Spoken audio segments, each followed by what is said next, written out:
5 steps kung paano maging milyonaryo. Una is mag-decide at magkaroon ng tamang mindset. Dapat mag-start tayo sa financial information. Sa tamang impormasyon, magkakaroon tayo ng tamang desisyon at tamang resulta. And then, pangalawa, magnegosyo. Kapag tayo ay may business, kagaya ng mga Chinese, mas okay ang income natin, mas mabilis tayong makakaipon at makakapag-invest at makakabuild ng asset.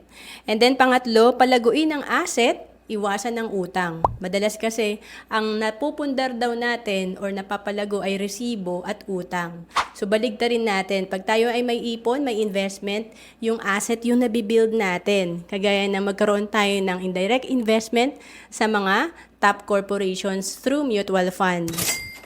Pang-apat, magkaroon ng multiple sources of income. Mahirap kasi na isa lang ang source of income natin, lalo na kung ito ay sa salary or employment. Importante, meron din tayong part-time source of income or part-time career.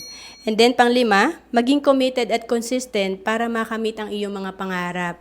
Importante kasi consistent tayo sa mga ginagawa natin at long-term yung perspective natin para ma-achieve natin yung goal natin. To know more about savings and investment, message mo lang ako sa FB, Roan Celis Capistrano.